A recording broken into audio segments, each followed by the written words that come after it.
Good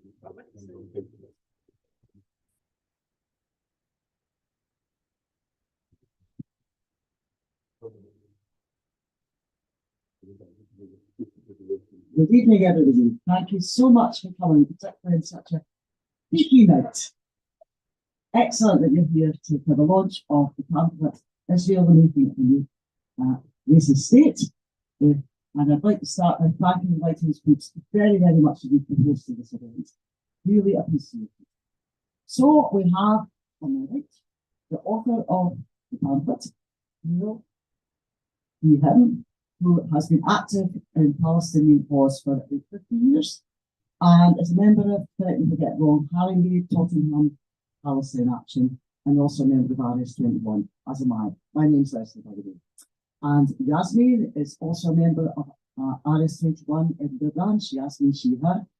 And she's going to lead off with 5 minutes, followed by Neill. After that, we'll be taking questions from the floor, and we should be hopefully have an ownership of discussion. Thank you very much again. So without any more ado, I'll hand it over to Yasmin. I'd like to talk about why when I was younger,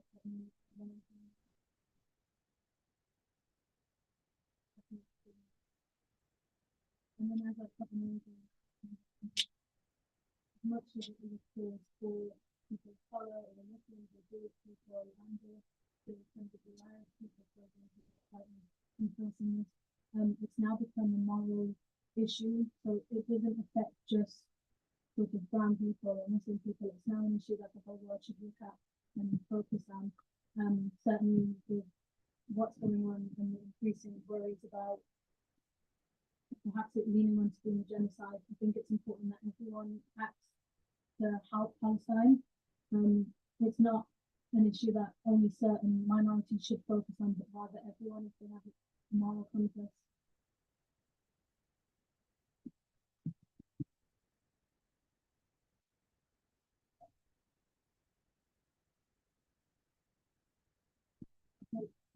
No, yeah, I'm allowed to. I do have a loud voice if I use the microphone, it might be too loud.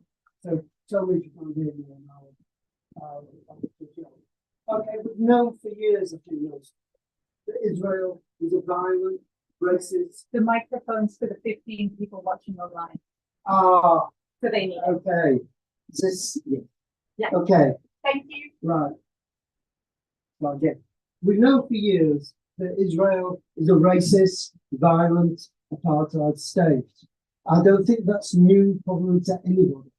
But really what we've seen in the last few months is something quite different, something even I, with a lot of experience in Palestine solidarity and similar movements, didn't expect. That is to see a genocide perpetrated by the Israeli state in Gaza and one backed by the British, by the Americans, by Germany, in fact by most of the European powers. That is something. All these powers who for years talked about never again, who went to the International Court of Justice over Darfur, over Burma, over also now themselves are all supporting genocide. My other thought is what we're seeing actually in some ways is no different to what colonial, in particular settler colonial states have done in the past. The only difference is that Israel has got modern weapons, weapons of mass destruction that can kill thousands of people. I think if the colonial empires had had these weapons in the past, we would have seen horrors, for example, in Congo, that would have made what we know as Leopold's Congo and the amount of people killed look like a piece of cake compared to what would go on now. Now, I think it's really important for us to understand the colonial process by which a group of white European settlers came from Europe and ended up colonizing Palestine. And I think to understand that process is very important. Now, it's not that the ideas and arguments in my book are original. I stand on the shoulder of great Palestinian and Israeli writers, Ilan Pape, Nona Salah, Rashid Galindi, all these people whose material I, in many ways, shamelessly took over for the pamphlets. But what I'm trying to do is produce an introduction to the subject. Now, for me, my first encounter with, I come from a Jewish family, but my first real encounter with Israel was in 1967. My parents, because they thought I wasn't growing up a very nice Jewish boy, sent me to a Jewish summer school in North Devon in 1968. And this was the year after the 1967 war. And there were a whole group of young Israeli boys there, 18, 19 years old. And to be quite honest, they were probably the most macho, misogynist, bullying group of people I've ever met in my life at that time. And it led me to start questioning what was going on. They actually threw my bed out the door, the first floor window at one point, because I'd seen a picture of President Nasser on the fence. Yeah, I did. Anyway, so actually what led me to write this country was I used to teach in a further education college in London, City Islington College, and I taught history to access students. And I ran a course on the history of Palestine Israel for like 13 or 14 weeks. And what I really found was how little my students knew. And to be honest, half my students would have been from Muslim backgrounds, the other half were recent migrants to the country. So I was dealing with an inner city, multi-ethnic group. When I used to start off the course with a questionnaire, which would say, when do you think Israel was founded? And there'd be multiple choices. And one answer would be biblical times, another time was the 19th century, another choice was like last week, 1948, obviously. I found that most students have thought Israel had existed for hundreds of years in states. And so that really propelled me to start thinking about it and think about that I should actually turn my classes into a pamphlet. And I started off doing that in 2014 during the last formal major round of Israeli values. Right. So I really wanted to write an account of how Israel came to be. And so in my pamphlet, I really start off with the first colonizers from Europe coming in the 1880s. And the original pamphlet ends in 1948 with a chapter on the napkin. For the new edition, along with some contributions by other comrades, I've written a final chapter on what happened after 1948. Not a comprehensive account, it's a small pamphlet, but trying to take some of the most important things from me. So for the rest of my talk, I want to talk about some key elements of this process. Now, today, we all know Israel is fully backed by American imperialism and British imperialism as a slightly lesser force. And in turn, Israel uses imperialism for its own advantages and for its own aims as well. So this isn't new. This was there from the very, very beginning. I mean, the person who's usually seen as the founding father, or maybe just one of the founding fathers of Zionism, is the Viennese journalist Theodor Herzl. And Herzl basically had the idea that hatred of the Jews was inevitable. It would always exist. You couldn't get rid of it. Therefore, the only aim could be to try and get the creation of a Jewish-only state, to get the Jews to all leave wherever they were living and form a Jewish-only state. Now, this was at that high tide of European colonialism, in the years of the scramble for Africa and the division of the continent and everything else. And so, of course, as a white European, I mean, he was a journalist, he had all those ideas of European nationalism that were, on one hand, excluding the Jews as things were developing in the late 19th century, but also he himself took those ideas and applied them to the Jews. So he thought it was necessary to form a Jewish state. Now, there were various alternatives on offer, but in the end, they chose Palestine. Even though most of the early Zionist leaders, it changed in the 1970s, but most of the early Zionist leaders were atheists. I mean, Golda Meir, President, Prime Minister of Israel, when I was growing up, used to have huge feasts on the Day of Atonement, the big Jewish fast day, to show how modern she was. Now she was an atheist. It wasn't a religious movement. It was a colonial movement. Now, so Herzl had this idea of when the World Zionist Organization in the 1890s chose Palestine, what they did next was to appeal to all the great powers in the world. Firstly, the Ottoman Sultan, because it was actually the Ottoman Empire that controlled Palestine, but also Britain, Germany, Tsarist Russia, all of them, the Zionists appealed to support them. Now, of course, for the Ottoman Empire, Herzl said, well, okay, if you allow the Jews to have a settlement here, he didn't mention states, he just said, settlement, some farms, we will give you lots of Jewish capital. And he said to Germany, hey, we'll make Palestine, a Jewish Palestine, an outpost of Berlin. To Britain, he said, you know, we will be part of the British Empire. And to the Tsar, who had just recently overseen murderous pogroms against Jews in Tsarist Russia, he said, we'll get rid of the Jews for you. We'll get them all to go to Palestine. And that idea of colonization and appealing to the great powers is exactly what still happens. And as the First World War broke out, this intensified because as the rivalry between the two imperialist blocs increased, then the question of Palestine became very important. The Germans had allied with the Ottomans. The British, on the other hand, wanted to use Arab hostility to the Ottoman Empire to actually advance their own interests. And Britain was involved in organising what's called the Great Arab Revolt, which was really nothing of the sort, to try and manipulate Arab nationalist feeling to get a British foothold in Palestine. And of course, we all know about the 1916 Sykes-Picot Agreement, which was a plan between the British and the French to divide up the Middle East if they won the war. And so we only know about that actually. It's an incidental fact. The reason we know about Sykes-Picot is after the October Revolution in Russia, one of the first secret treaties that the Bolsheviks actually published in the newspapers to show how rotten the imperialist powers was the Sykes-Picot Treaty. So it's actually really interesting to know that.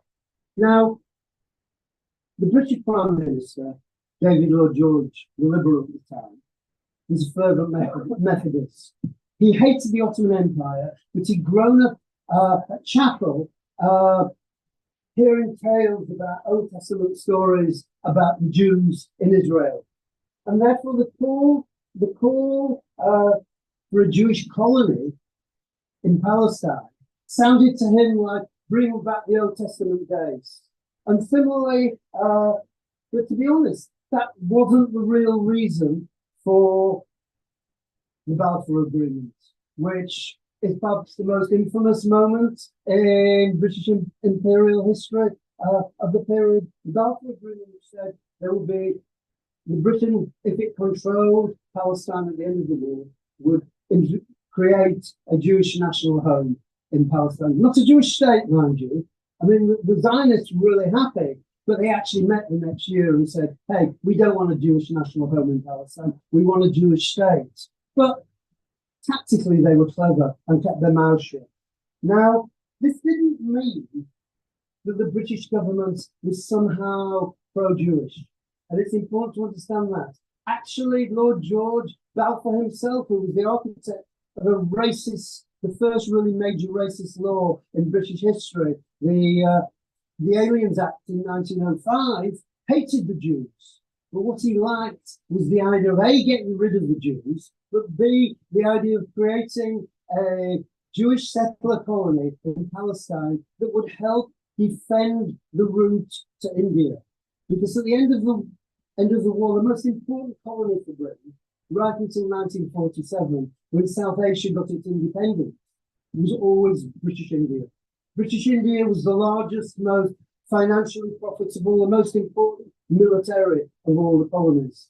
And therefore, they were very concerned about the Suez Canal. because that was where all the shipping went to get to India. So by holding on to the Suez Canal and by a Jewish colony being there, they thought it would help protect British sea routes to India. Of course, there were other reasons they thought so too. I mean, when they issued the Balfour Declaration, it was the year of the Russian Revolution. It was 1917. It comes out very much at the same time as the October Revolution. And it's so like today. They thought all Jews must be Zionists. And since Trotsky and Zinoviev and all the other Jewish revolutionaries were in the Bolsheviks, they thought they must support Palestine. They must support a Jewish state in Palestine. Of course, it was nonsense, but this was in their head. And similarly, America had just joined the war. And they thought, well, look, all those Jews there, they will push America to take firm action in Ethiopia. Now, as the former Prime Minister, Lord Asquith, actually, Lord George doesn't give a damn for the Jews. What he does care about is gaining control of Palestine. Now,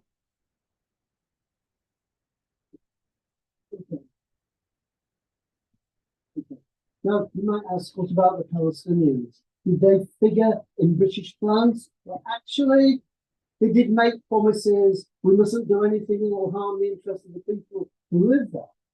But actually, the following year,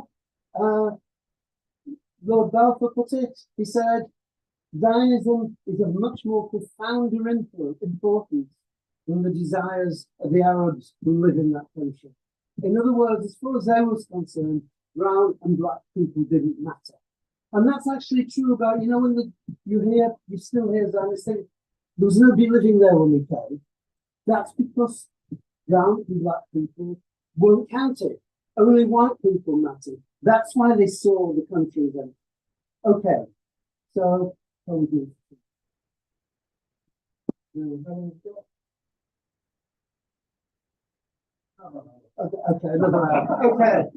Okay.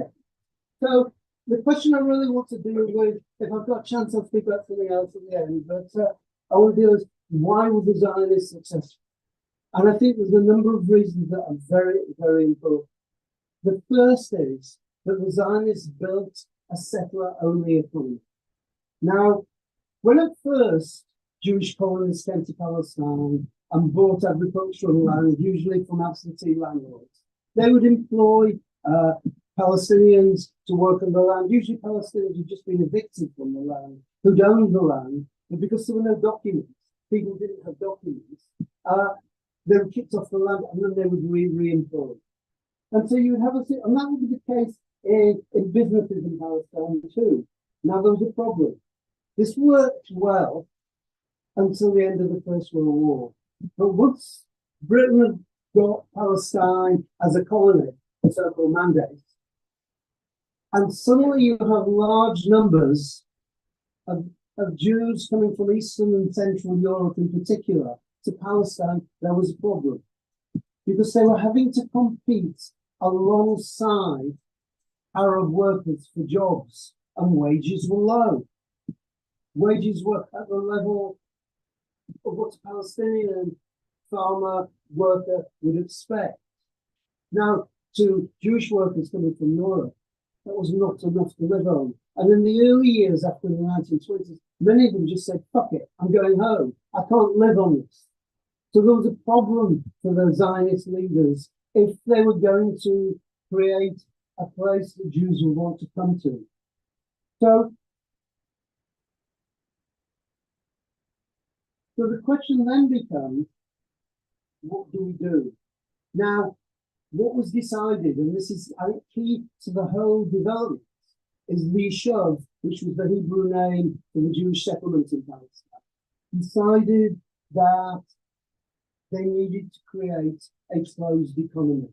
That is an economy in which only Jewish workers would get jobs, only Jewish produce would be bought, only Jews would be involved in the Jewish trade union. Now that's a very strange thing, the history does, which was formed in the 1920s. Here we have a union that only allowed Jews to join. So, there's an interesting quote, I don't want to too many quotes, but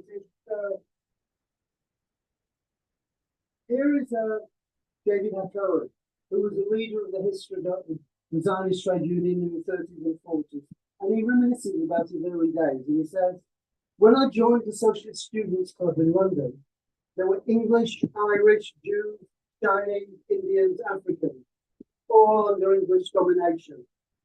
Already at that time, I had to fight with my close comrades around the issue of Jewish socialism, to justify the fact that I would not accept any Arabs in my union, the history does, that we urged Jewish households to not buy anything at Arab stores, that we organised guards around the orchards to keep Arab labourers from working there, that we tossed petrol on Arab tomatoes and broke Arab eggs in the baskets of women who brought them. Now, this wasn't random violence. It was part of a strategy to stop the competition for work and wages between Jewish and Palestinian workers. Now, so essentially, the history group were not really building a trade union. They were building a state within a state. The second reason for the Zionist success was that they allied with the British. Of course, their long-time aim was to create a Jewish state in Palestine, but at the time, it was the British that ruled Palestine. So they wanted to align with them in order to replace the Palestinians. You can see this at key moments. By the 1930s in Palestine, the countryside was in major crisis. Indebtedness was growing. 30% of the population were landless. The cities were being flooded with agricultural labourers coming from areas that the Zionists had taken over. They bought the land from absentee Arab landlords, many of them Palestinian. Taxes were being collected by the British mandate that hit the Palestinians much harder because their level of economic development was less, their fields were less productive, and so people were going bankrupt. The towns were swelling with people. In 1936, the countryside exploded.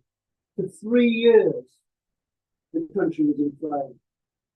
This was actually the most serious revolt the British faced in probably any parts of their empire in the 20th century. You know, for 3 years, at the start, there was a 6-month general strike of Palestinian workers. After the strike ended, there was widespread guerrilla warfare in the countryside. Telegraph lines were knocked down. Oil pipelines were bombed. Roads mined. Bridges destroyed. And the British declared martial law. In the process, they brought in 30,000 troops into Palestine to put down the revolt. That was more troops than they had in India, or more white troops than they had in India to control it. The RAF bombed Palestinian villages, 6,000 people were killed, 100 Palestinians were hung by the British in public hangings. Now, throughout this rebellion, the Zionists worked with the British. The British organised militias of Jewish people to actually to defend their settlements, to patrol alongside British soldiers, and of course, in turn, the Zionist militias, of which two were most important, were the Haganah, which was the Labour Party militia, and the revisionist militia, the Agun, which is the forerunner of Netanyahu's Likud Party. Now, they worked alongside the British. And, for example, you know, it always gets me when Zionists say to you, oh, Palestinians all do violent terrorism or whatever. Who were the first people to actually set off bombs inside Palestine? It was members of the revisionist Agun Zionists who in 1936, during the Palestinian general strike, would roll carts full of bombs into Arab markets and blow people up. Random killing, hundreds were killed by these. So, you know, if you ever get attacked by Zionists, I'm sure we all do, it's something to remember that suicide bombing began with the Zionists. And of course, during the during the general strike, the settlers scattered. So Jewish workers got more jobs inside the British administration. They replaced Arab workers on the railways. They consolidated their power, and they got much more military training and increased the amount of arms, and actually began to start producing their own weapons, ready for the day when they would want to use them. And I'll talk about this in a bit. In the end, of course, the uprising was a disaster for the Palestinians. And it meant that their leadership was lost. I'll talk about that in a minute. But the only thing they got out of it was a temporary curb on Jewish immigration into Palestine. Now, by the end of the Second World War, the Zionists, the Haganah, the Labour Army, had 36,000 trained fighters ready, and actually most of them trained by the British. Now, the third thing, and I think this is something that I think is actually startling when I started reading about it, and it comes from my reading particularly on Ilan Pappé's book on the ethnic cleansing of Palestine, was that, the Zionists came out with this nonsense, but they wanted to live in harmony with Palestine. They never wanted to drive them out. That was the Palestinians' own choice. But the truth was the exact opposite. Ethnic cleansing, which they termed transfer, was something that was there right from the start. Most of the Labour Zionists who were in power in Israel in the 70s were very quiet about it. But actually the revisionists and their leader,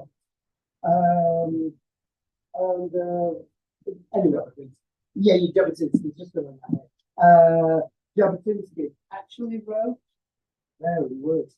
He said, and this is in the 1920s, Zionist colonisation must either be terminated or carried out in defiance of the will of the native population.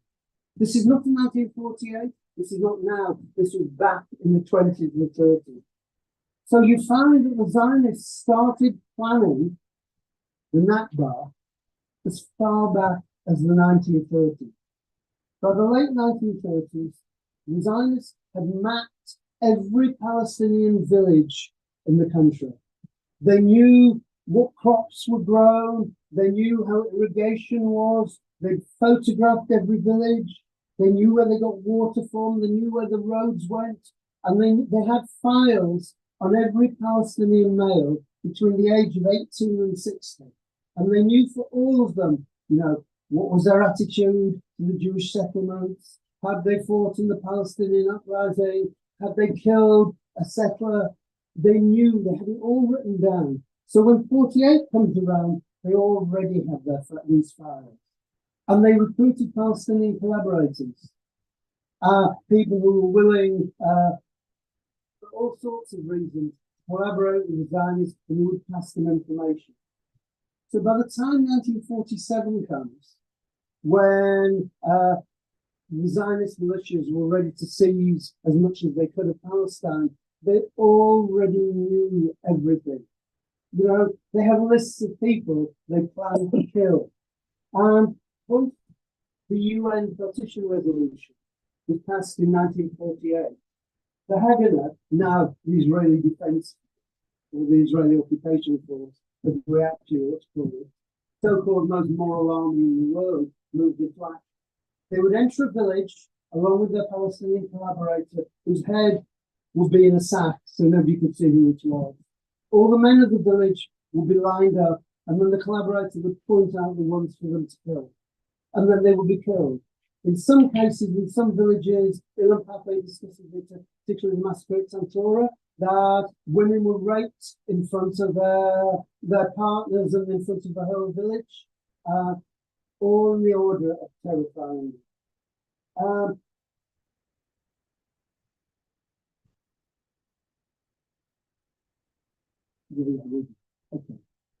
Okay. So by the end of the Nakba in 48, they cleared so many thousands of villages, or hundreds of villages from Palestine. The whole of South which is South Israel today, South Palestine 48, was cleared of Palestinians completely. And where did those Palestinians end up? They ended up in Gaza. Because what the Zionists were concerned about was to have as few Palestinians left inside Israel, because they were worried of having too much of the Palestinian population to control. Now, you know, all right. So my final point, and maybe people could go back to the question, is really why didn't the Palestinians stop the colonization? And I think the most important thing to realise is that the Palestinian society at that time was not fully capitalist. It was undergoing a transition to capitalism. That it was dominated by big traditional families of notables who controlled politics and controlled people's lives, and who themselves, even though they might make speeches about the Jewish settlers, they might talk about resisting, themselves were selling their land to the Palestinians. To the Zionists, sorry. They were selling their land to the Zionists. And they were involved, in fact, the Nashashibi family was involved in trying to do peace deals with the Zionists. So, secondly, essentially Palestinian politics in village level, and nobody had a real sense of what would actually be planned. Secondly, their defeat of the 36 uprising smashed the leadership of Palestinians. And that leadership of Palestinians doesn't really recover till 1965, 1966, when you get the birth of the Palestinian Liberation Organization and the Fatah and the PFLP and the DFLP. And the control of the traditional families of the Palestinian society doesn't really finish doesn't completely got rid of until the First Intifada, when they're completely marginalized in the late 80s. Thirdly, just a couple of final points. When Britain announced in February 1947 it was going to leave Palestine, was giving up the mandate until the United Nations, that they had to decide what to do with Palestine. Those on the United Nations Committee knew nothing about Palestine.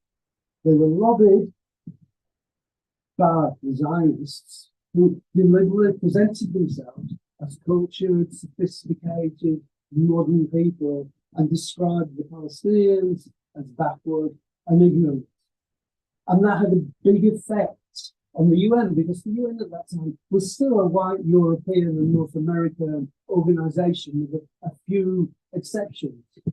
And the Palestinians themselves quite rightly rejected the UN. I mean, it was their country.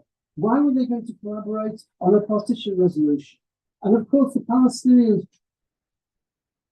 were Arabs, they were part of Arab culture. They did not have the same language, the same ability to soft soap and smooth talk the UN delegates, so they came across very badly.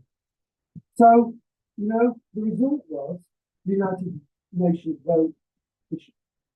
Finally, the Palestinians had few militias, few weapons, few people able to fight. Of course, lots of fighters were killed in the 36, 39 uprising. But equally importantly, we still hear this rubbish on social media from Zionist supporters. Oh, all these Arab armies came in to wipe it out. Actually, they didn't. None of the Arab armies, apart from a very small amount of Iraqis, were at all serious about fighting.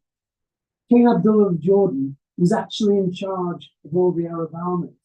He'd made a secret deal with the Zionists to not engage them in fighting, and to actually be given the West Bank once the conflict was over. So there was never any intention. It was no Zionist miracle. It was the balance of forces between the two groups. Now, I was going to talk about the question of whether Zionism, as it developed, was actually something that was a benefit to the Jews. But I really don't have time for that. But, Zionism was a nightmare until 1948. that it's even more of a nightmare ever since. That ethnic cleansing has never stopped in 48. Everything the Israelis have done and do and continue to do, whether it be inside Palestine 48, whether it be inside the West Bank, and now the worst form in Gaza or in Jerusalem, is by trying to get rid of as many Palestinians as they can. Knocking down the houses, by creating a wall, by deporting people, by refusing to allow Jewish men to bring Palestinian men to bring their spouses from the West Bank into Palestine 48. Everything is to demoralise them so they will leave. And I think the most amazing thing, and the thing that you can see now in the most horror and horrors, is that steadfastness of Palestinians, that refusal to leave their homes, that refusal to give up, even though they're being massacred. And that's what sustained them ever since, and hopefully will sustain through what is undoubtedly the most difficult period since 1948. Okay.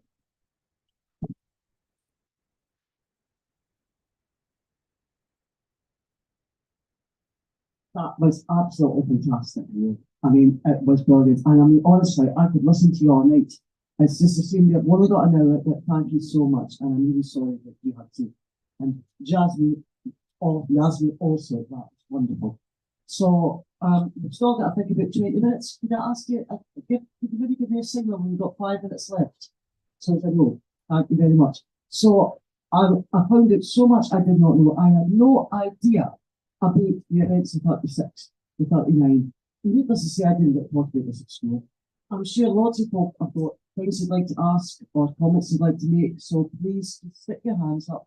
Maybe, given the time, if you could maybe speak for no more than say 2-3 minutes, most that would be great. So, over to you. Yes, please. Go for it.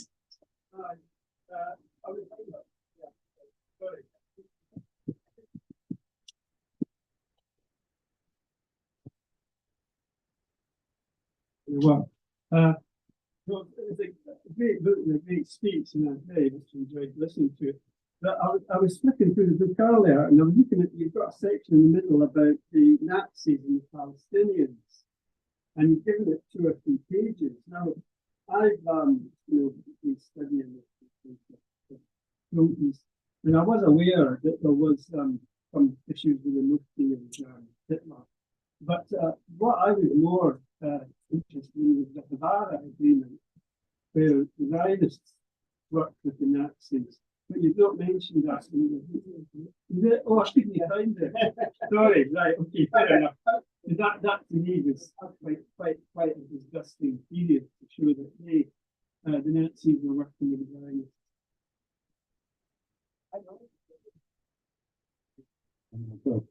Yeah, my question is about the future. Fighting now on behalf of the Palestinians and mobilising demonstrations and right in the country and the rest across the world is that there is a huge interest in the Palestinians. But the answer to the question of Israel and what is to come, but it's often talked about the 2-state solution, that somehow there can be a state and another state, Israel and Palestine, as if this was the answer. But what is the answer in terms of, as a socialist, looking to see the answer among people about how we could get a different situation where there is a country where people live in peace, where the religion is their business rather than the business of running politics or hiding politics. I think that there's too few people that are arguing that actually within history there is some example, but nevertheless there is no two-state. For me, there is no two-state solution.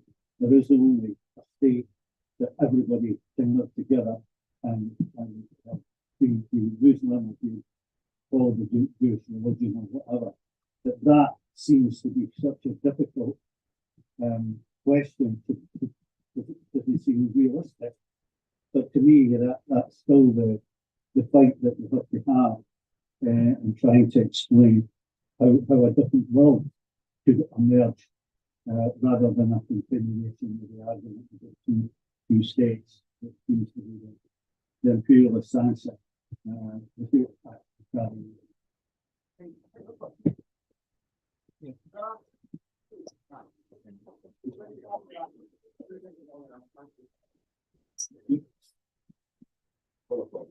Yeah, thanks, Neil. I was interested in what you remarks you were making about the labour and trade movement in Israel, and that the fourth one you gave was going to be informative on that matter. I've been talking to activists who still try to make the case that we can build some sort of working class solidarity across the divide. I just wonder if you can elaborate on why that's not possible given the characteristics of the Israeli working class organisations.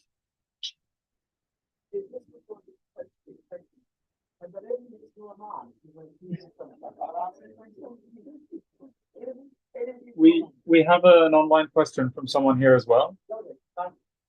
So the question is, how much awareness of this conception of the state is there in Israel, and how is it grappled with on the ground there? And that's from Shala.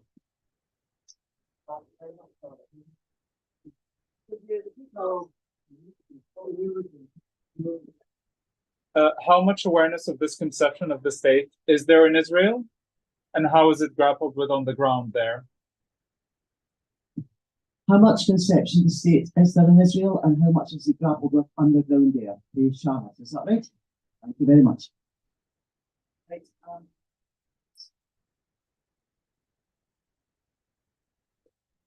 okay, I think there's really three questions. And the last 2 points actually have a similarity. Firstly, on Zionist collaboration with the Nazis. Now, I do mention the Havara agreement was an agreement made very shortly after the Nazis. And at that time, some people knew, but not everyone had an understanding of what the Nazis were really going to do. The Zionists signed an agreement to actually allow Jews to emigrate to Palestine as long as they left some of their money, the majority, behind with the Nazi regime. And the Zionists engaged with it. And in some ways, I can understand this, but it had a political consequence that was very damaging. And that was the left internationally, particularly in the United States, had organised a boycott of Nazi Germany. And the Havara Agreement broke that boycott. Similarly, and this, what it really shows is the lack of concern of the Zionists for the mass of Jewish people as a whole. They were only interested in getting Jews to Palestine. So Ben Gurion, the first president of Israel, said in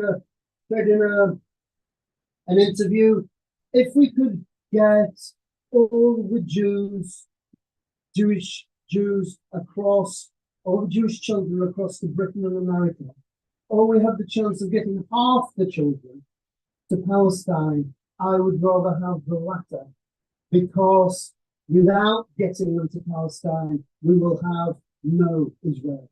And that attitude is very central in Zionist thinking. There's another incident, which I've got in a pamphlet, I don't really have time to talk to. The Zionists actually blew up a boat of Jewish refugees in the early years of the Second World War, murdering 500 of them, because the British were going to send the boat to, I think it was Mauritius, but I've got that wrong. So what is important is the lack of concern the Zionists had for Jewish people as a whole. It wasn't that they wanted to see the Jewish, they wanted to collaborate with the Nazis. Later on, they were deeply hostile. And some Zionists, particularly on the left, fought inside the Warsaw Ghetto alongside the other people against the Nazi occupation. So I don't always think it's such a useful thing. Why I discuss in the pamphlet the question of Palestinian collaboration with the Nazis is you don't get to talk, at least I don't, with Zionists for very long without them bringing up the Mufti, who was like the head of Islam in Palestine in that period. And the Mufti, who was the head of one of the Husseini clan inside Palestine, became an open Nazi. And he went to Nazi Germany and he encouraged Hitler to go ahead with the extermination of the Jews. I mean, it shows the sickness of the Zionists that they're obsessed with this, actually. If you go to, I've not been, but I'm told if you go to Yad Vashem, the Holocaust Museum inside Israel, there is more space on the Mufti of Jerusalem and his involvement in the Judaicide than there is on the Nazis themselves. So I bring the marvelous book by Gilbert Achar, the Lebanese historian, where he goes through exactly the attitude of every different Muslim group to the question of the Nazis and the Jews. And actually the vast majority of Muslims, both in religious terms, in terms of population, in terms of country, absolutely horrified. It was this tiny minority that actually had different thoughts. Now, the second thing I was asked about was the future, and I think that relates actually to the question of working class unity as well as two states.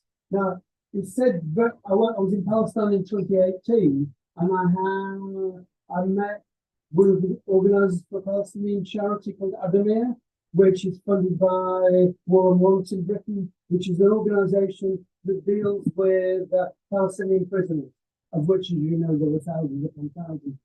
And the guy from Edinburgh who spoke to my group said very clearly, there is only one state.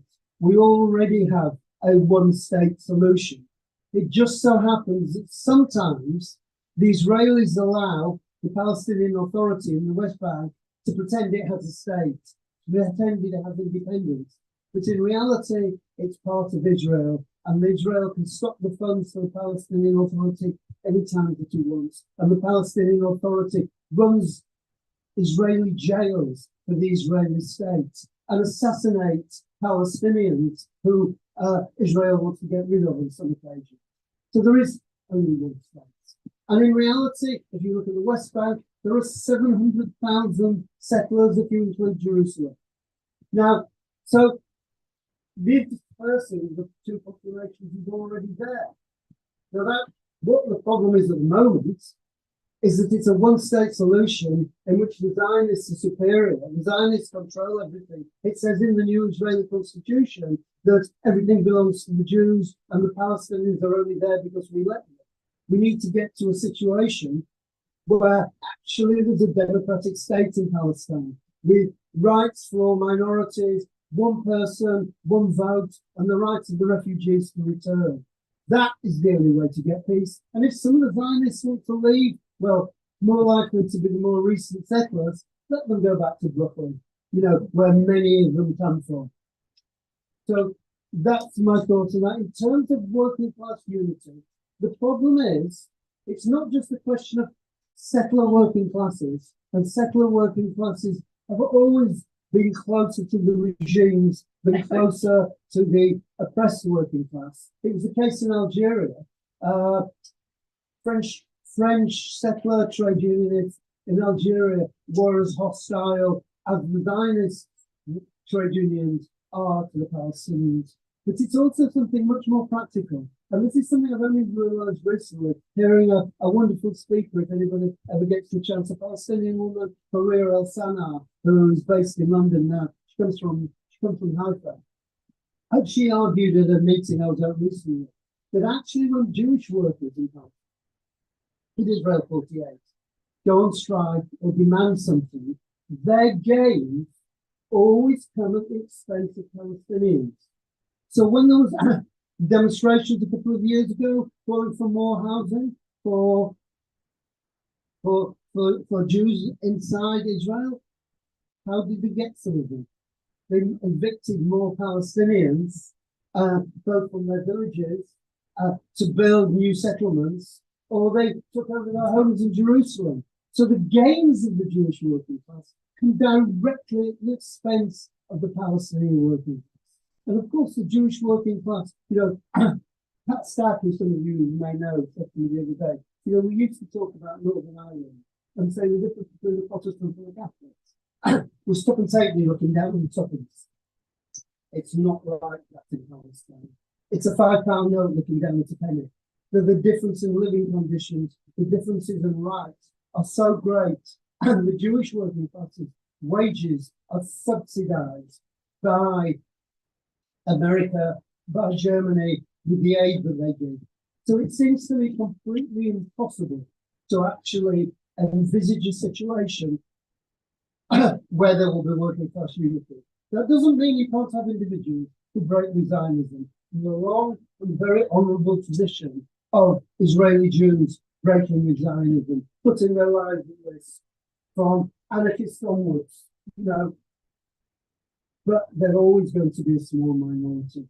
What happens if Israel looks like it's going to collapse? Might be a different thing, and people will have to make different choices. But I don't think that's in for a long time. To me, the solution we began to see, but sadly it broke, was in 2011, 2012, 2013, during the Arab Spring, when the Egyptian workers and Egyptian protesters overthrew Mubarak.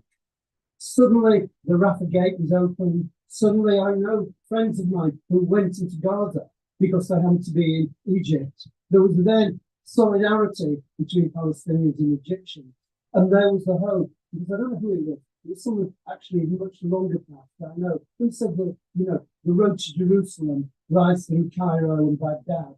And I think that's true. The allies, the solidarity to Palestinians will come from Arab workers in the big cities of the Middle East. Sadly, they're defeated. Now, the sentence is sort of. I'm so sorry, as I say, I could listen to both of you all night, and I really hope to continue the conversation, possibly in the pub. But I think that's about it. Two more questions. Yes, something from the online? Yes, so from Khaled online. This is a question for...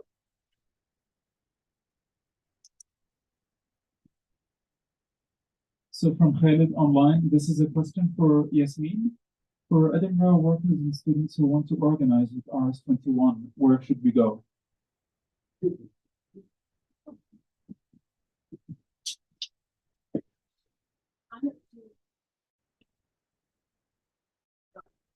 if anybody wants to get involved, we hope to test it.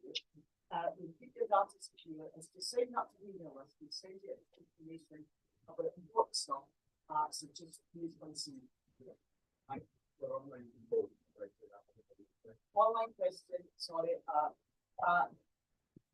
Thank you. The easiest thing to do is email me, which is L lowercase LCUNNINHAM899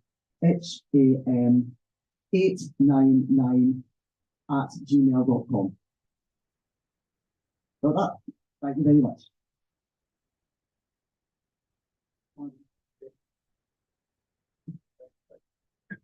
Yes, if you look up rs21.org.uk. That's it.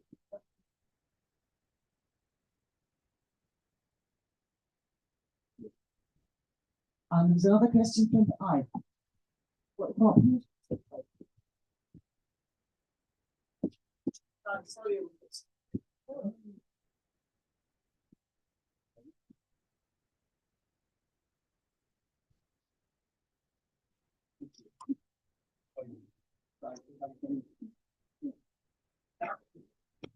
Yeah, it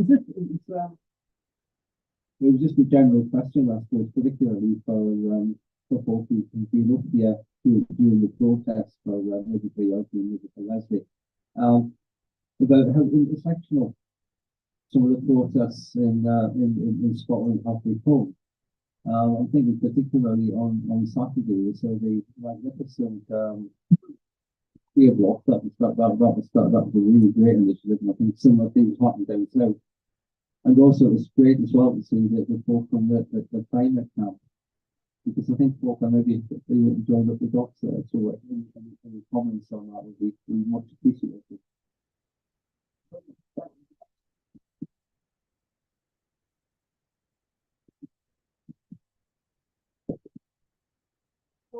Not just on the shoulders of like Muslim, Jewish people, or minority groups look at it, because it is a climate issue, it is a feminist issue, it is a LGBTQ plus issue. It's an issue for everyone, really. And could I also just draw your attention to an organisation called Ears for Palestine Scotland? So if anyone's interested, there's a QR code you can scan to sign up for the email list. Any other questions? Do you want to take that? Yeah, yes. Yes, yes. We don't hear so much about campaign, who's actually terrorist inspired so many far right, I can say Nazi, who are part of Knesset at this moment. So we call them Kahanists, and basically they rule, and no one says, especially on mainstream media, that actually they are terrorists. I mean, I think the sort of character, I would agree with the project and being responsible for the massacre of Muslims in Iran, which is the most, you know, really good place, and you have to go to Iran. It's the most oppressive place I've ever been, where the seculars basically control the city, throw garbage onto the heads of Palestinians who live there. And for me, it's right here. I have another movie experience before. However, yeah, I mean, the Israeli Knesset, the parliament, which is really a secular parliament. I mean, there are Palestinian members of the Knesset, but they're basically gagged, they're continuously expelled. It's not a, you know, the laws are such that you can't, all sorts of things you can do. The current government, it's so wrong. I mean, Ben Traver, who's one of the key ministers, is basically a fascist. This is it's occasionally mentioned, you know, but in most of the mainstream media, the actual, quality of reporting of Israeli politics is deplorable. Most of it actually sounds like my mother. My mother's still 99. She's 99, still alive. I haven't dared speak to any of my family because I know if I speak to them, they'll be in any relationship. I mean, it's been 50 years of this fighting, but I get so angry with them. Sometimes it's best to shut up. But like, if you talk to my family, the Jewish family, they still come out with the cliches of the 1950s. They probably believe Ben Gurion or Golda Meir is still running the Israeli state. Most Jewish people know very, very little about Israeli politics, and it's deliberately kept that way. You know, so yes, it's a parliament for the fascists, much more likely. The only thing to be said is that leaves it open. For so long under the rule of the Labour Zionists, they never told the truth. They never said anything. Now you have a government that actually talks about it.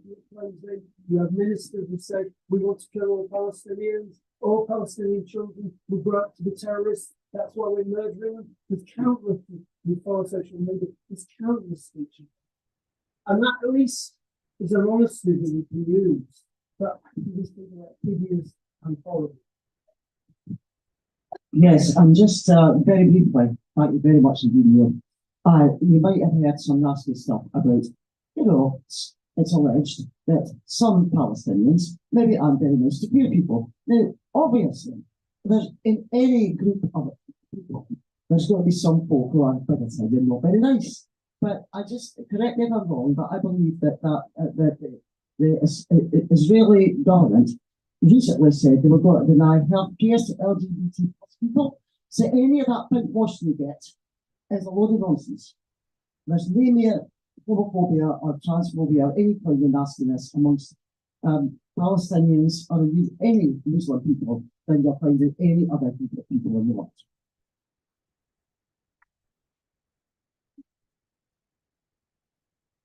Have we got any time left?